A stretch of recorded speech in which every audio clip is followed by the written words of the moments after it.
Hi, I'm Iwan and welcome to the first in a new series of podcast interviews with leading musicians and personalities linked to the brass banding world to find out more about them, their connections to banding, and what they're up to at the moment. I'm delighted to say for this first episode, we are joined by Wallace CBE and Katrina Marzella-Wheeler. John, of course, has a long and distinguished musical career. The highlights too many to mention, I think, are really at the start of this part of it. But from his earliest days with the Tullis Russell Mills Band all the way up to what he's doing today, he's been a leading voice and advocate for great music making, both in Scotland and across the globe. And of course, we know everything about Katrina Marzella-Wheeler. Well, for this latest venture, the pair of them have got together for a concert with the Cooperation Band, which Katrina will be conducting. And John has provided all the arrangements of fantastic music, and it's all in aid of a very special charity, which is very close to John's heart. The Beatson Cancer Charity, which John has got, as we said, a close association with. And the concert promises, I'm told, to be a stunning musical journey filled with passion and elegance. It takes place on Saturday, the 15th of February at 7:30 p.m. at the Sherbrooke Mosspark Parish Church. So, without further ado, I'm going to say welcome to you both. It's wonderful to see you. And first of all, John, tell us something about this, first of all, the charity and, of course, that connection that you have with it. Well, the charity is based in the middle of Glasgow, and it has been a total lifeline for many people in Glasgow who were diagnosed with cancer. It's a fantastic place, and it links up with the NHS system in Glasgow. And I became acquainted with it in August there when I was diagnosed myself with a pretty serious cancer-related illness at stage 4.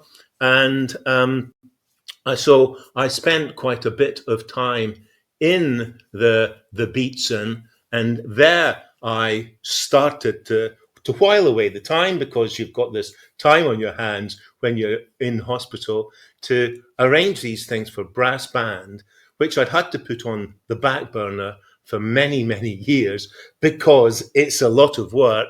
But a couple of my real passions is Czech music and also Russian music. So I arranged the Dvorak 10 Legends, which are Dvorak miniatures for brass bands in the romantic idiom, which I think brass bands do best. And also this sort of underplayed Rimsky-Korsakov piece, his last piece, the 4 tableaux from the Golden Cockerel, his opera, which was banned in his lifetime because it criticized the Tsar, it criticized the war that Russia were fighting against Japan, and it criticized the colonialism of Russia as well. And I thought that was so close to our own times that I've always been struck by how relevant brass bands are to the human condition and to the artistic life of Britain. But nobody really talks about how important they are. So I thought I'd just do something whilst I was in hospital, sort of staring at a ceiling, to do with the Cooperation Band. And I was absolutely amazed when Alan, the chairman, phoned me up one day and said, "Listen, we're going to do this concert of yours in February, and we've got Katrina to do it as well." And I just thought, amazing, because Katrina is such a fantastic conductor and so well suited to this repertoire. Well, I'm going to ask you first of all, then, just to go back before I bring in Katrina. You say you had the opportunity, of course, to do the reflection on it. It's taken you back to 1968. Now, I understand that's the year before Flower Power came in and the Year of Love. 1968 was a year of revolution, and of course, a revolution that was in Prague. And you say that this passion was ignited by meeting Czech students or Czech musicians when you were it's Bayreuth, it is, isn't it? Usually the home of Wagner. But yes, so you were there, and what happened there then to ignite that passion for Czech music? Oh, well, Bayreuth. I used to work in the mill, Tullis Russell Mills, in the summer times in the boiler house, knocking off clinkers as a fitter's mate, everything, to make enough money. So I saved up all my money and I applied to the Cross Trust in Scotland, and I managed to get enough money to go to the International Jugendfestspieltreffen, the International Youth Orchestra course, which was conducted by Pierre Boulez in 1968. I got the chance to go to all of the Wagner operas as well. And so young musicians from all over Europe came from there, including a load of. So I was playing beside all of these Czech musicians. So I didn't speak any Czech. They didn't speak any English, but mutual passion for German beer, we and so I just got in, and one of the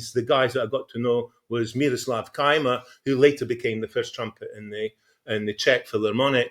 And I just got on so well with them, and they were so passionate about Czechoslovakia and about its independence from Russia, just as I was at that time, even in 1968, passionate about Scotland and its independence from its colonial masters.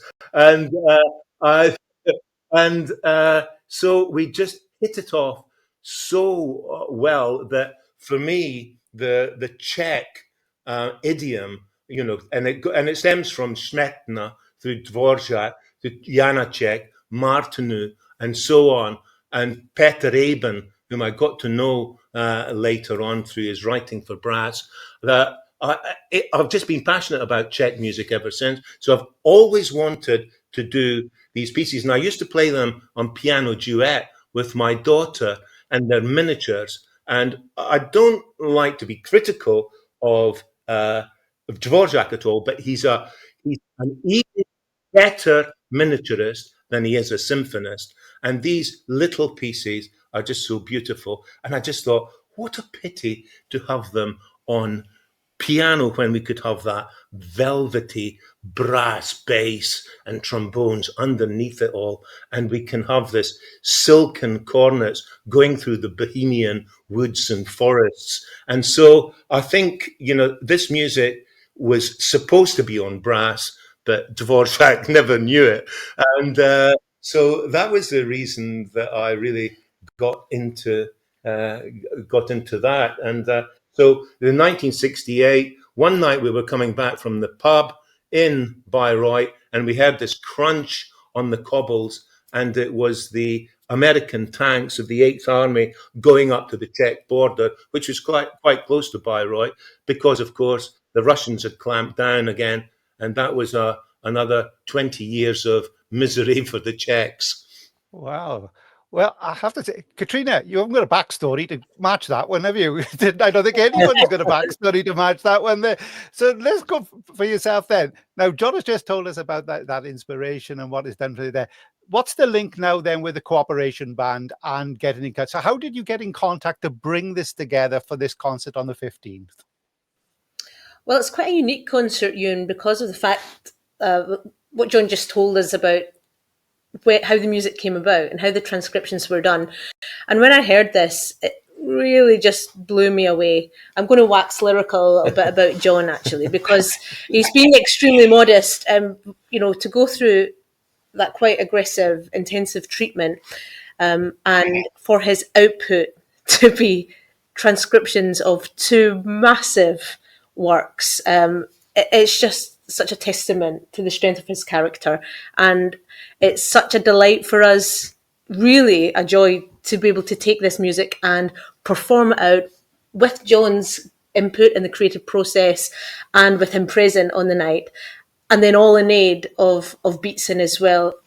It's just come full circle, actually. So it's such a fantastically important thing for us to support, but it's been a joy actually musically as well, because the music, as John said, it's incredibly romantic, and John feels quite passionate that brass bands play this quite well, and I would agree. We grew up playing this type of music. I grew up in all the old solo competitions that we have up here, on all the old Victorian air varies, and this sort of sense of style and phrase, it was sort of in our blood and in the blood of many of the players in the corporation band.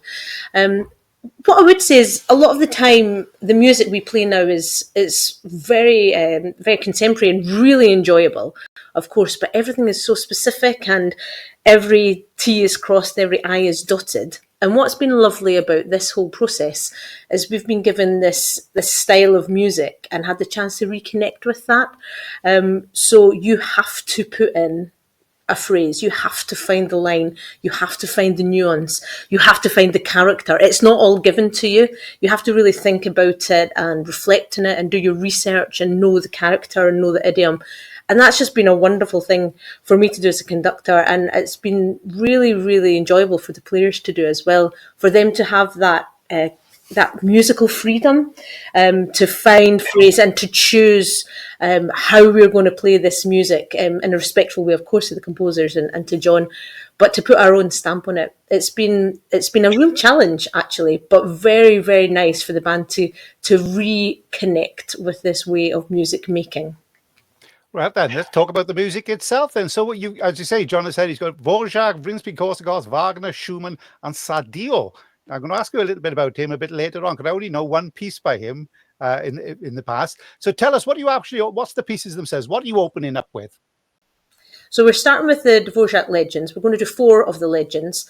And as John says, just brilliant little pieces, so much nuance, so much character. And for me and for the musicians in the band, it's the real challenge there for us is this flexibility and this real ebb and flow of the music. And it's a lovely way to play for a brass band, because there's got to be so much connection. It's like little chamber music moments all the time. And they're quite different in style, the four miniatures that we're playing, but so much character and so much nuance and just fantastic melodies, actually. It's been such a joy to do. John, do you want to add anything to that? About the pieces, what was the difficulty that you had, John? There's a great tradition, of course, in Eastern Europe, etc., for brass playing. So it's surprising, as you say, that somebody like Dvorak didn't really do a lot for brass in that respect. Then, so what were the challenges of transcribing his work for the brass band? There weren't very many challenges that I came across. I suppose because it seemed to me to fit a lot of the transcriptions that I played of the Gary Howarth type for 16 pictures at an exhibition and so on. And I think there's no point in arranging stuff for brass band that doesn't just slot in. And I just felt that all of this stuff slotted in. Of course, I transposed it down into, I didn't leave it in the original key, which I thought would just be a little bit too difficult. So I took it down a tone. But no, I didn't find very many challenges in setting it at all, because I just take the premise that brass bands can play anything, and if they can't play it, they'll practice until they are able to play it, because brass bands like astounding the rivals, by doing something that's never been done before, and then the rivals like to astound that, the challenge that they've just been throwing out by playing it better. So I've always, with brass players, so that this, I think it's challenging to play stamina-wise. So that's why we're not playing all 10.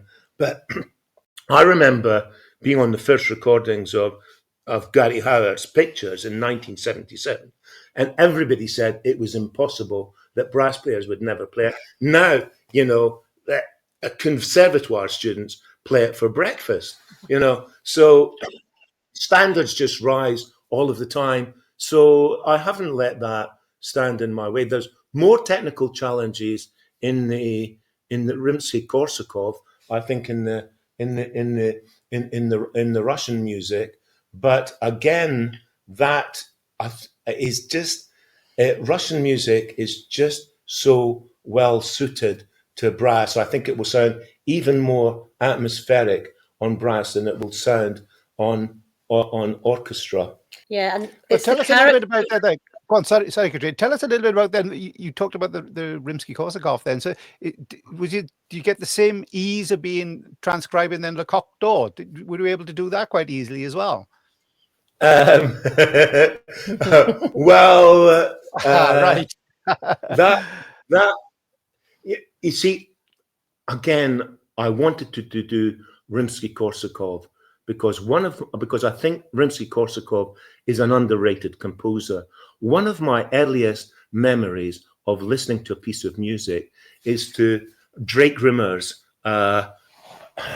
transcription of Scheherazade, selection from Scheherazade, played at the Pittengrief Glen competition in Dunfermline, played by the Bowhill Colliery Band, conducted by Drake Rimmer. And it's got a great acoustic at Pittengrief Glen, the outside band shell where they had this concert. And I must have just been a wee boy of 11 or 12, but I'll never forget that.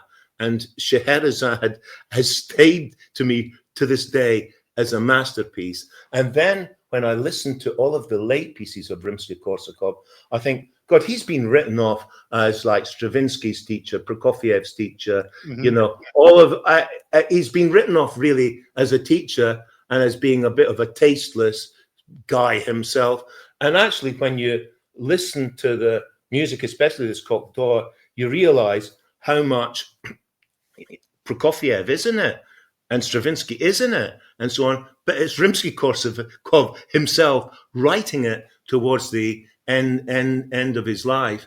And so I got such a kick out of writing this, but some of the passage work is almost impossible. It's impossible for me, but it isn't impossible for Jimmy and Gordon and all the other cornet players because they've still got the fingers. So I left it in C sharp major just to give them a test, because that is how, you know, I kept practicing right through my 20s and 30s, all of these bloody exercises that you're supposed to have learned, you know, in your teens, because it was just so good. So I've made the cornet parts purposely hard because it serves them right.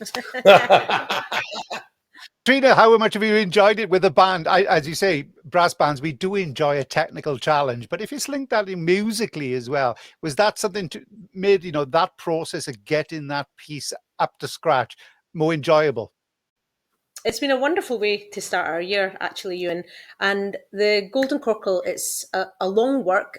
Like John said, it's not as well known as many of his other works, but it's such a fantastically descriptive piece of music. You can hear the character of this Tsar Dodon coming in as the baddie, and you can hear this of the lighter moments like the wedding parade and all of this stuff. All the character is there, and I think that is probably the word I would use most to describe the way we've had to approach the Rimsky-Korsakov. It's the character of it, and really just committing to playing in this style, which it does have moments of light and shade, but it's pretty dramatic music. And John's actually added a cellista part as well, so that's been a lovely colour to bring in. We're lucky to have a very good musician in Paula O'Malley in our percussion section, so she's been adding lovely colours with that. And there's some fantastic percussion writing as well. As John says, it is really incredibly hard, actually. Technically, yes, musically as well, to find all that nuance, all the lines and the phrasing, but as well, it's a stamina thing, but not just physically but mentally. So to sit and play this suite for 30 minutes of incredible music that doesn't stop, it isn't predictable, it has very fast scene changes as well, with tempi and things like that, and then for all the original keys to be in there and to make it really not easy under the fingers. It's been a lot of work. C sharp is going to be hard, eh? Well, tell us, you got those two pieces. That's 30 minutes. See, that's that part of it. But you also got works, I understand, if this right. So you got Wagner, Schumann, and Sadia. So what's the Wagner? So we're playing three little gems, as John said, of solos. We have a piece called Der Engel, also the Ich grole nicht, and for Stephanie on Flugel, Der Engel is for Jimmy on cornet, and then the Katari, probably the most famous one for Gordon on soprano cornet. And these are just gorgeous songs. So in this little part of the concert, we're going back to real lyricism, the vocal quality that you can achieve on playing a brass instrument. And again, like we discussed, it's within the musicianship of the players in the cooperation band, and it's something I loved to do myself as a player, and I love doing it with the band as well. And they're just gorgeous. I didn't actually know Ich rolle nicht. No, I didn't. And it's such a brilliant little melody, and it's just so uplifting as well. So that's been lovely to bring that together. Der Engel is a just beautifully tranquil, uplifting little song, and then the Katari is it's one that I knew quite well, actually. It's that classic Italian feeling, so emotional, so dramatic. I grew up with that, actually, so that's completely in my blood. It's a three tenors part of the concert. Well, if it's got one with 3 £10 notes, it wouldn't be that bad of it in Scotland, but never mind. We'll move from that one. John, taking you back with those pieces, a few years ago, I'm going to use my little connection here. I remember you playing a solo down in Wales, funny enough, accompanied by Tredegar Band, talking about the lyricism when you were doing the exploring of the Wallace collection through the Cyfarthfa Works bands, and you played a cornet solo that day.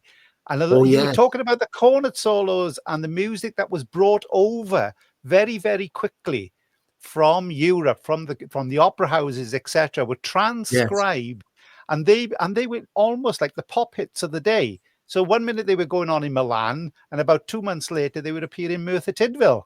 So that's right. There is that old connection of those pieces has always been within the brass band tradition. Yes, exactly. I mean, you'd have Nabucco performed in La Scala in January 1841 or something, and by April it was being played in Merthyr Tydfil. It's unbelievable. The solos from it. And I remember, I think it was the Jules Levy Whirlwind Polka I played that time, with that ridiculous cadenza that goes on at the beginning of it, and it's so ridiculous. It's like a typical one that you make up. I remember Ray Premru, who was the bass trombone player in the orchestra and in Philip Jones and everything, he used to use that as a warm-up every morning on the bass trombone. And it went on for about 3 minutes with just sort of ridiculous triplets. Perfect warm-up. The perfect warm-up. But those solos just did the travels, and they went across to America as well. There. And I mean, if I can just say about playing this Russian music, there is a bigger point to it, because it was never performed in Rimsky-Korsakov's lifetime. It was banned because it was against the Tsar, and it was against Russian imperialism, and it was against everything practically that was Russian. It was at the time, so it was banned. So it really fit. It's really relevant to the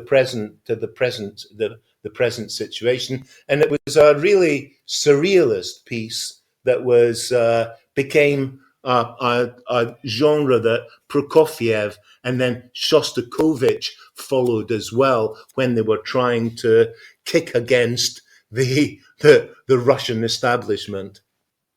Well, it's interesting you said. I think it comes originally from a poem by Pushkin, I think it is, isn't it? The Golden Cockerel. Yeah. And as you said, it was Rimsky-Korsakov had written an opera prior to this, and many people thought that's the culmination of his work. And then all of a sudden, this came along. I think it was going to be them performed. He died, so he never got to actually hear it performed there. But as you said, it was actually banned during his lifetime, which many people wouldn't have thought about Rimsky-Korsakov, who was, I wouldn't say he was seen as a member of the establishment, but he was one of the, what they call the Mighty Five or whatever, and he was seen as one of the leading lights of Russian composition. Yes, yeah, very definitely. Yes. So, is there anything with regards to the music that we've missed out then, Katrina? Is there any other little bits and pieces? It's a heck of a program you're putting on, I have to say. It certainly is, Ian. Yeah, we're so happy to be doing this, and we're doing the Dvorak Open, like we said. We're also going to be playing the bourgeois diversions as well, which everyone will know is the area's test piece. So we're giving a good concert performance of that, which is a lovely connection to you as well, John. Well, it's great because when we did the concert, for me leaving the Barons at Govan and Linthouse Church, you popped in the test piece as in front of an audience, and there's nothing better than playing a test piece to a concert audience who appreciate it, instead of people who are giving you this marks on your scorecard all the time. And it's a great preparation for doing a contest, because you won that one, and I expect you to win the next one as well. You know, there's no pressure on it that way. There's a link, of course. The bourgeois is quite. There's a composer as well as was able to go in so many different directions with his music. I know Diversions was soon after that he wrote Blitz, and it's almost a diametrically different. It's almost like a chamber piece in many ways. It's much smaller, very intricate, but very, very quirky as well, Katrina. So it's going to fit in brilliantly with the program that you were doing. Yeah, absolutely. You know, like you said, he, as I understand it, Bourgeois specifically said, I want to write something in complete contrast to Blitz, and Diversions is so light and quite dance-like actually as well.